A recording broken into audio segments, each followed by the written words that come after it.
yang disampaikan Brilin di fisik juga ada kayak perspektif yang lebih relatif gitu, asalkan kita punya stance. Dan aku melihat kalau kan ada ungkapan sejarah itu ditulis oleh para pemenang, jadi balik lagi sejarah itu juga soal perspektif juga, dan juga di fisik juga seperti itu. Kiblat aku melihat ilmu politik itu bukan hanya seperti fenomena yang ada gitu, jadi maksudnya fenomena politik praktis, pemilu dan sebagainya, tapi aku melihat bagaimana politik itu juga bisa dibungkus dengan secara bagus, tapi substantif.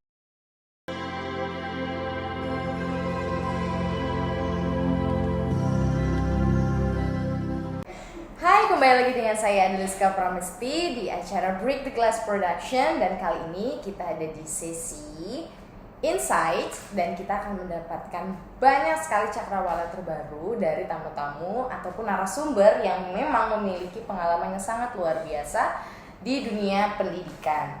Nah, salah satu tamu kedatangan hari ini yaitu ada Claris dan Brilin.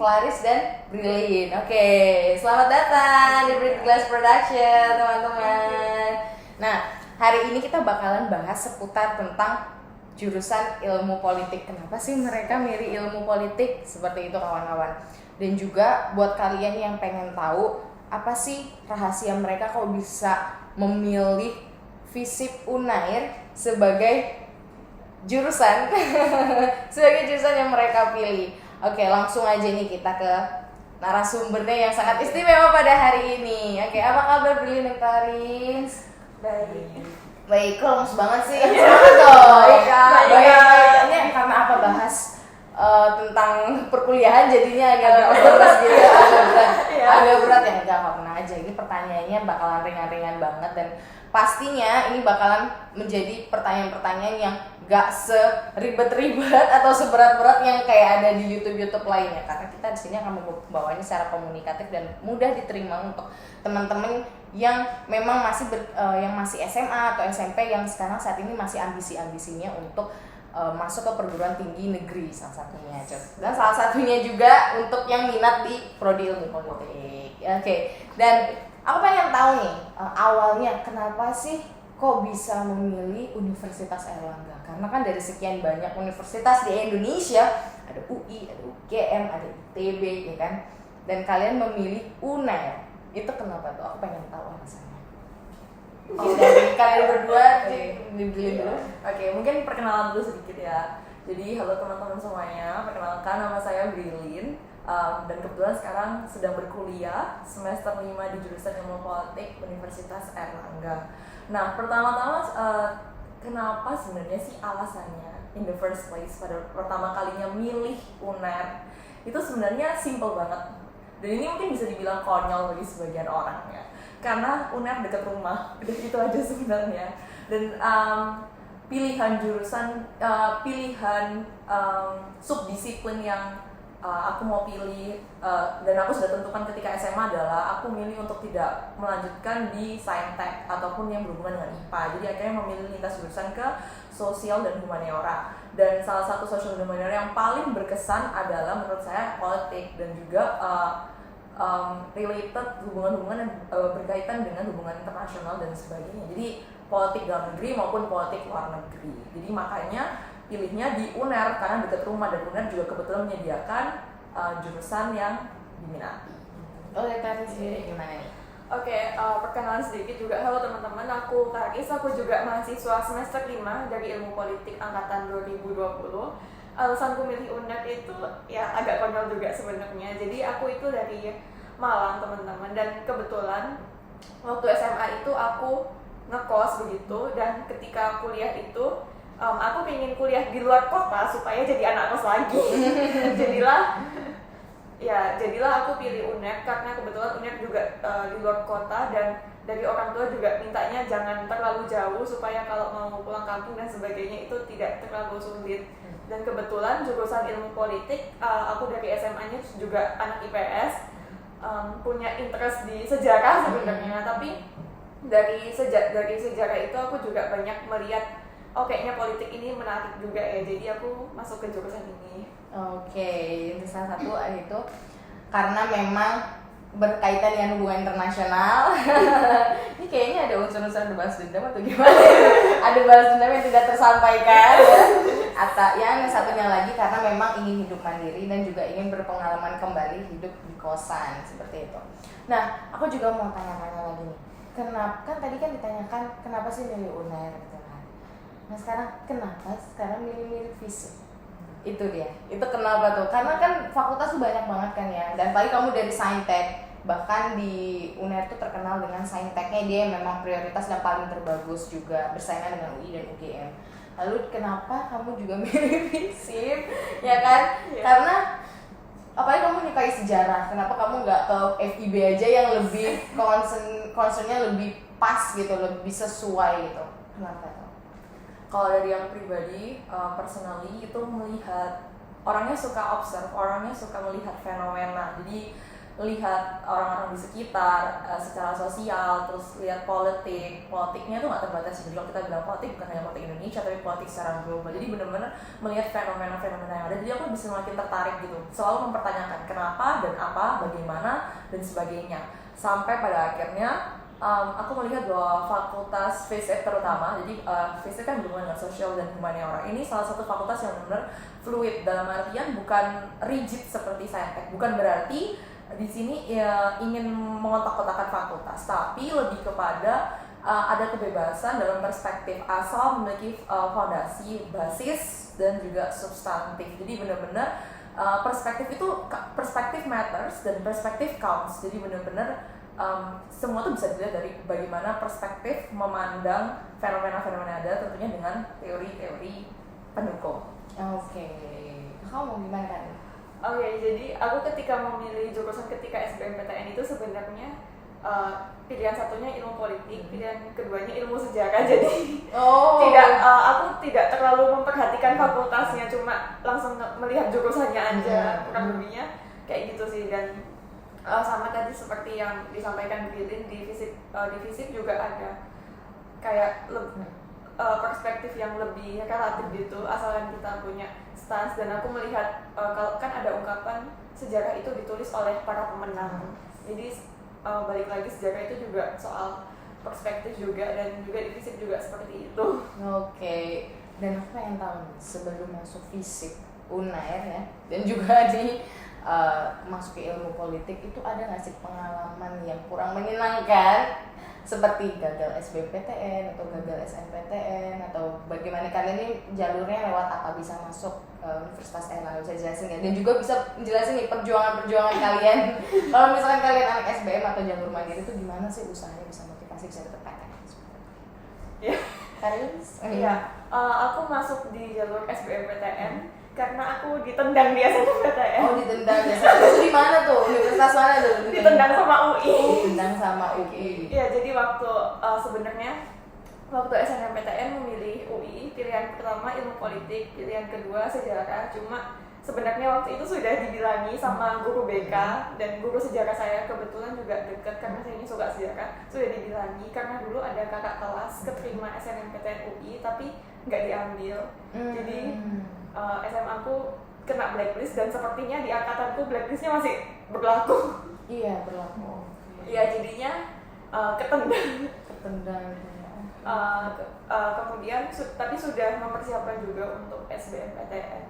Dan waktu itu karena mulai pandemi, orang tua juga minta untuk jangan terlalu jauh-jauh karena khawatir dan sebagainya. Akhirnya pilih yang lebih dekat karena pikirannya juga nggak apa-apa, UNER juga bagus kok. Kamu Brilin? Kalau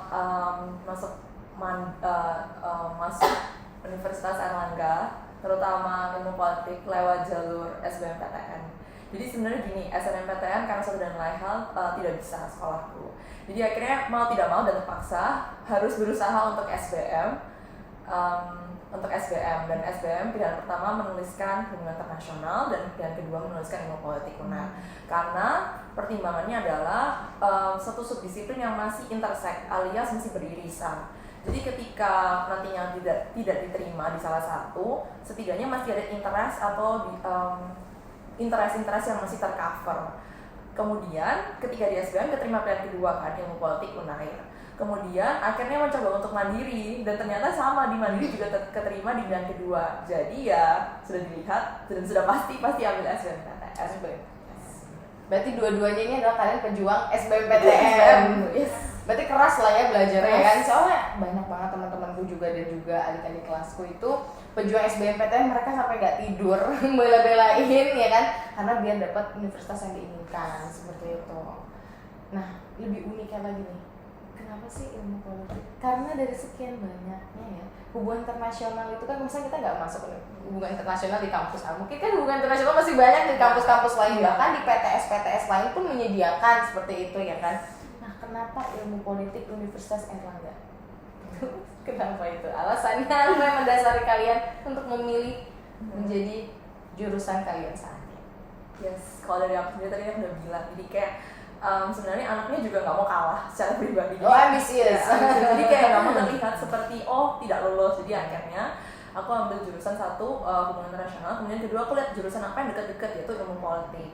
Nah, tadi aku udah bilang kan beririsan. Jadi kenapa ambil ilmu politik? Karena kiblat aku melihat ilmu politik itu bukan hanya seperti fenomena yang ada gitu. Jadi maksudnya fenomena politik praktis, pemilu dan sebagainya, tapi aku melihat bagaimana politik itu juga bisa dibungkus dengan secara bagus, tapi substantif. Jadi aku melihat Mbak Nata Najwa. Jadi bagaimana beliau itu membawakan acaranya, terus juga appealing, membuat politik itu terlihat appealing gitu. Jadi akhirnya memilih ilmu politik.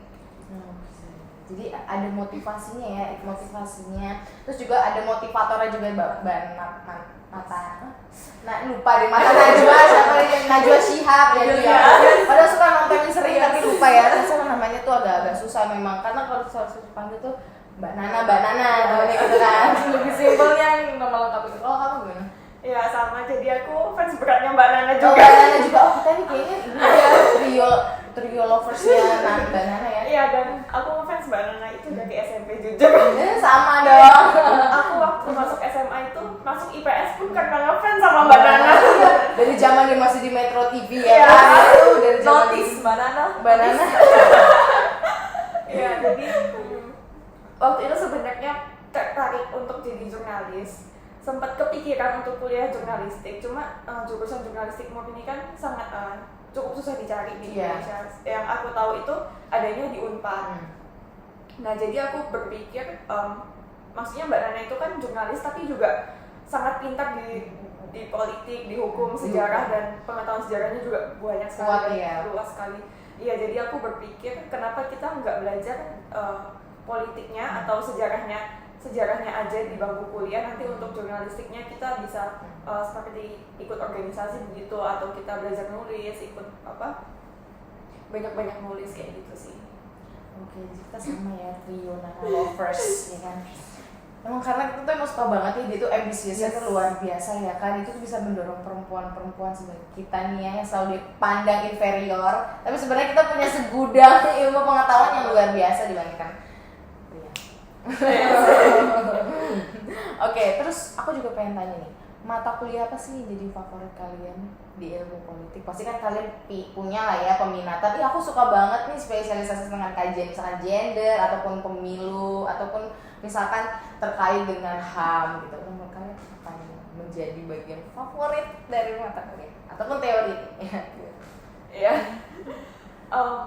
Kalau dari aku, dari pengalamanku semester 1 sampai 4 lalu kemarin, sayang sekali mata kuliah favoritku sepanjang kuliah 4 semester kemarin itu bukan punyanya ilmu politik, tapi punyanya HI, tapi masih bahas politik. Namanya itu geopolitik dan geostrategi.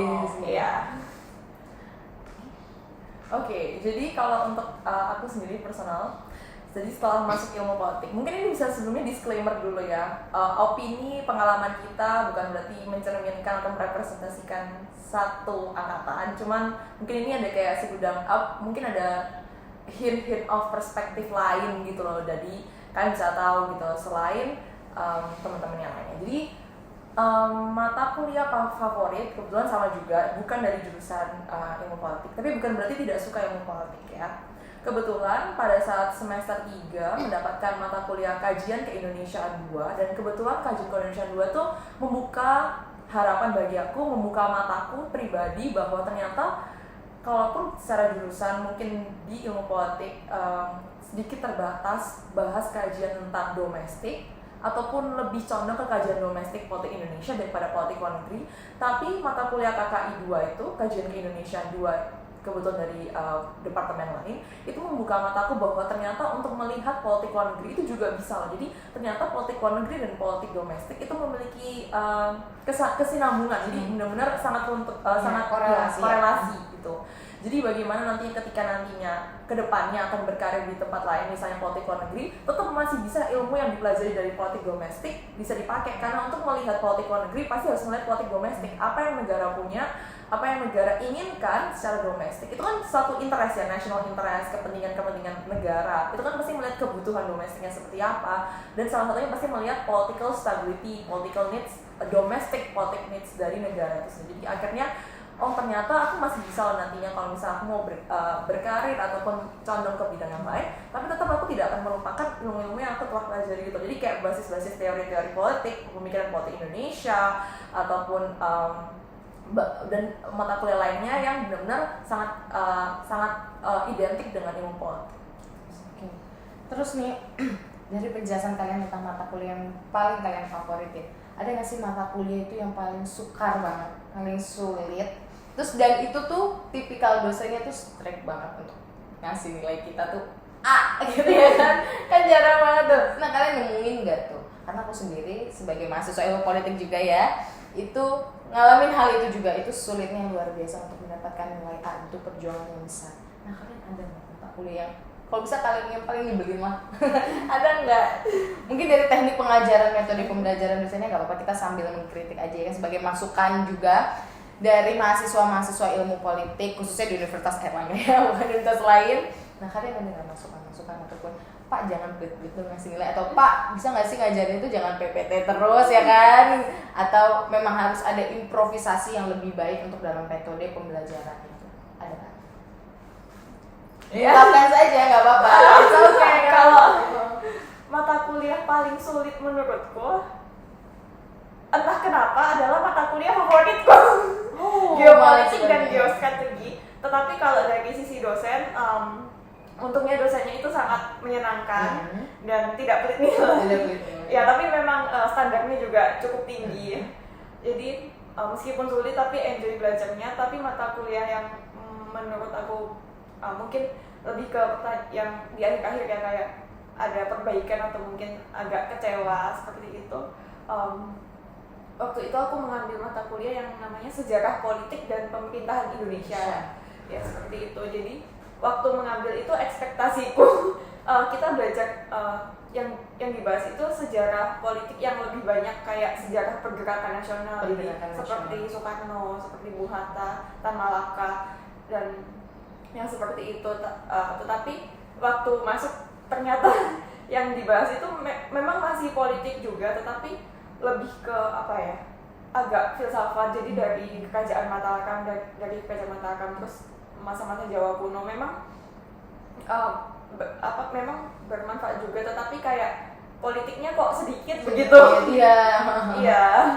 Aku ngalamin itu juga kok mata kuliah itu pas jadi mahasiswa baru, dan itu menyulitkan karena ada bahasa-bahasa Jawa kuno yang aku gak ngerti. Iya. Kamu gimana Berlin?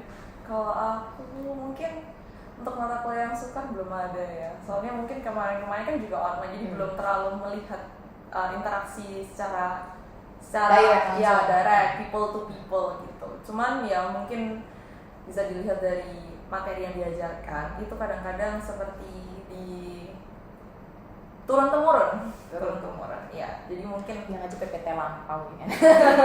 Iya tuh PPT zaman purba. Aku nggak hina kok. Tapi memang nyatanya kayak gitu. Mohon maaf ya, aku itu sidang skripsi aku. Juga. Aku takut sidang skripsi aku jadi macam. Pak jangan Pak. Tapi saya ngomong apa deh kok. lanjut. Jadi memang mungkin kalau turun temurun itu ada satu sisi baik juga ya. Jadi kita kalau misalnya mau minta PPT tinggal approach Kak, atau Mas atau Mbak boleh minta PPT tahun lalu, dan ya gitu. Pasti kalian sama persis. Iya, sama persis. Sama Sama persis. Dan ujiannya juga kan sama persis. Yes. Gitu. Pak Bu tolong upgrade. Kami orang yang kontemporer yang baru. Betul, Please. betul. Ya. Oke, itu masukan-masukan untuk para bapak ibu dosen ya kan. Jadi tolong upgrade. Ilmu pengetahuannya mau dibagikan ke mahasiswa karena itu salah satu bagian yang terpenting biar kita itu nggak kalah saing sama jurusan ilmu politik lainnya yang siapa tahu bisa lebih maju dibandingkan di Universitas Airlangga. Oke, pertanyaan selanjutnya juga aku pengen nanya nih. Di ilmu politik itu kalian udah dapat apa aja sih? Selain teori, selain juga PPT lampau ya, PPT purba itu, dan ujian-ujian yang lampau tuh apa? Yang udah kalian serap? Di dalam kepala, hati kalian.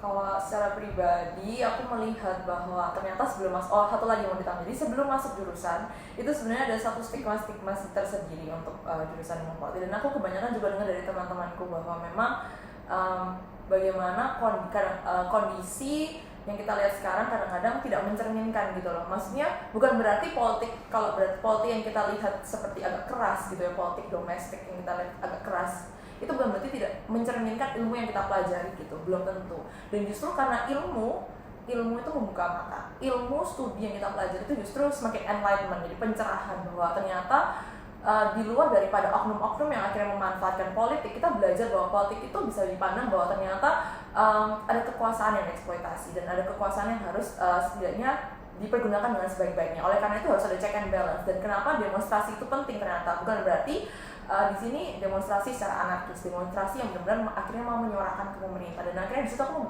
membuka mataku bahwa oh ternyata untuk negara bisa maju dalam negara demokrasi ada check and balance gitu kan, check and balance antara pemerintah dan masyarakat.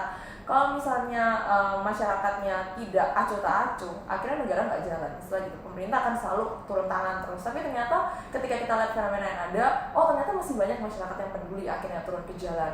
Nah, di luar dari itu ternyata bukan hanya check and balance demonstrasi dan juga politik, ternyata ilmu yang kita pelajari itu juga bisa gitu loh. Secara akademisi kita bisa mengkritik pemerintah lewat tulisan-tulisan yang kita tulis, kajian-kajian yang kita berikan, nantinya akan bisa jadi disodorkan gitu. Jadi tidak hanya politik itu bicara tentang debat-debat, omongan-omongan yang kadang-kadang ngelantur ataupun kebijakan-kebijakan yang tidak tuntas, tapi ternyata di luar dari itu ternyata bisa loh dengan kita menulis sesuatu yang secara akademis, dari pihak akademis pun masih bisa akhirnya turun ikut campur dalam perpolitikan yang kebanyakan orang mungkin udah mau lepas tangan dari politik karena memang segitu susahnya ya, untuk segitu rumit dinamisnya politik di politik secara general gitu. Persoalannya adalah dinamika yang politik itu karena memang kadang untuk kita masuk ke dalamnya itu membutuhkan perjuangan yang luar biasa ya, ataupun meskipun di beberapa orang dapat perjuangannya memang karena ya menjadi tim pemenangan. Jadi itu yang memberikan kemudahan mereka bisa mendapatkan kedudukan jabatan strategis di pemerintahan dan perpolitikan nasional. Nah kalau kamu Ya, kurang lebih sama ya. Jadi lebih kayak terbukakan matanya dari segi perspektif, karena ketika ada orang tanya, kamu kuliah jurusan apa, ilmu politik, lulusnya jadi anggota DPR ya, mau masuk partai ya. Jadi di bayangan masyarakat umum dan orang awam itu politik itu selalu terkait dengan pemilu, kemudian kekuasaan, masuk partai lah, terus rebutan suara, kayak gontok-gontokan. Tapi setelah masuk ke sini, aku awalnya juga tertarik ke politik pemilu. Setelah masuk sini, politik itu bukan cuma pemilu, politik itu kayak bagaimana orang yang punya kewenangan itu membuat keputusan di level kolektif. Aku melihatnya seperti itu. Jadi kayak sebenarnya politik untuk kayak pemilu itu cuma alat, tapi tujuannya itu ya untuk membuat keputusan itu untuk ya satu hal yang kita biasanya bilang kebaikan bersama. Oke, pengantar ilmu politik. Kebaikan bersama. Nah, aku pengen tahu nih untuk kedepannya kalian lulus di wisuda ya kan sebagai sarjana ilmu politik menyandang gelar S.IB ya. Nah, kalian itu apa sih yang diharapin dari adanya gelar itu? Mau jadi kemana nih profesinya, menjurus kemana, atau menjadi jurnalis ya kan, atau misalnya menjadi kedubes ya kan, karena biasanya anak-anak HI itu ambisius banget punya profesi privilege ya, terlebih untuk menjadi kerja di Kementerian Luar Negeri. Seperti ada profesinya? Iya, pasti ada ya kayak prospek jangka panjang apa yang kita mau lihat diri kita jadi di 5 tahun, 10 tahun ke depan, 20 tahun, bahkan karir jangka panjang. Sebenarnya satu hal yang akhirnya membuat aku bisa settle adalah bahwa jurusan tidak akan mendefine karirmu ataupun apa yang kamu pelajari belum tentu nanti akhirnya takdir itu nanti belum Ya, tentu gitu menentukan, ya. menentukan. Jadi kita nggak pernah tahu jalan kita ke depannya gimana, jalan hidup kita. Cuman yang ya itu tadi, jadi benar arah fokus studi yang aku pengen ambil itu politik internasional. Dan ya kedepannya mungkin 5 tahun, 10 tahun ke depan pengen ambil, mungkin setelah lulus ingin mencari beasiswa untuk S2 dan itu pengen banget ambil kajian internasional ataupun mungkin di luar tapi membahas Indonesia gitu. Jadi kayak membuka perspektif orang luar tentang bagaimana politik Indonesia itu sebenarnya terjadi gitu. Jadi benar-benar kalau kita bisa lihat apa ya, di ALSI itu ada ya, di Melu itu ada salah satu orang Indonesia juga, jadi dia memberikan kalau nggak salah mengajarkan tentang Indonesia, politik Indonesia, oligarki dan sebagainya. Jeffrey Winters. Iya, jadi gitu, jadi benar-benar oligarki. jadi kayak istilahnya membuka gitu loh. Jadi kiblat kita untuk melihat politik bukan hanya US politik yang kita udah bosan banget Republikan dan Demokrat, tapi ternyata ada loh di Indonesia perpolitikan, dinamik perpolitikan seperti ini. Dan juga ya mungkin seperti tadi Kak Ica udah bilang juga, ya mungkin agak sedikit menjurus ke diplomat dan sebagainya. Pasti itu karena setiap teman-temanku yang HI selalu bertanya gitu, mau kerja di Kemenlu, mau magang di Kemenlu, selalu kayak gitu. Kalau kamu gimana? Oke, prospek setelah lulus yang sama kayak Brilin, sama-sama tidak mau masuk politik praktis kebetulan. Karena memang dari awal masuk pun diniatkan waktu itu kan jurnalisme politik, dan kalau di jurnalisme kan kita mengenal kita harus independen, bebas dari afiliasi dan sebagainya. Jadi memang meskipun mungkin tidak di jurnalisme lagi tapi masih mau membawa prinsip itu. Jadi berpolitik tidak secara praktis tapi lebih ke sebagai ilmu pengetahuan, mungkin untuk meneliti ya, atau mungkin nanti untuk mengajar, atau mungkin juga ada keinginan untuk S2 juga, mau ambil sejarah karena kemarin menyesal tidak S1 sejarah. Jadi mungkin kurang lebihnya seperti itu. Sama lah ya, kita juga nggak menentukan juga jurusan kita untuk kedepannya kayak apa, seperti itu ya kan. Ya apalagi aku ini semester akhir. Semangat Kak. Ya tinggal selangkah lagi ya kan untuk menentukan kehidupan selanjutnya. Nah aku juga untuk yang pertanyaan terakhir nih ya, pesannya apa sih untuk ilmu politik Universitas Airlangga? Karena kan dari sekian ada tiga yang tadi kritikan, juga tadi ada puji-pujian juga ya kan, ada kelebihannya lah yang menjunjung. Nah apa sih pesan yang ingin disampaikan, terutama untuk Bapak Ibu dosen ilmu politik Universitas Airlangga, tolong dengarkan aspirasi dari mahasiswa kesayangan kalian. Mungkin pesannya mungkin simpel aja sih, mohon izin Pak Bu. Jadi sebenarnya kalau kita bukan bermaksud menggurui atau bagaimana, cuma mungkin lebih sedikit diperluas sampai menyentuh ke politik internasional. Jadi kadang-kadang agar bagaimana akhirnya nanti Indonesia menjalankan politik internasional tapi juga ternyata melihat politik domestiknya, dan itu mungkin salah satu perspektif yang tidak hanya harus ada di HI tapi juga harusnya ada di ilmu politik, karena kita belajar ilmu politik bukan ilmu politik Indonesia tapi kita belajar ilmu politik secara general. Jadi ya saya harap bisa ada perspektif seperti itu ke depan, jadi kayak semakin ada diversifikasi secara studi kasus maupun diversifikasi secara region itu sendiri. Mungkin sudah ada, tapi mungkin bisa ditambahkan lagi jika bisa. ya mungkin itu ya salah satunya pemikiran politik barat mungkin itu doang kayaknya lagi. Ya mungkin ada pembaruan kurikulum lah ya. Saya juga minat kayaknya persoalan internasional itu karena memang ya apalagi persoalan human rights itu juga kurang. Kayaknya yang selalu ditekan itu terkait dengan pemilu terus ya. Ada bosannya. Ya udah lapuk sebenarnya. Mohon maaf.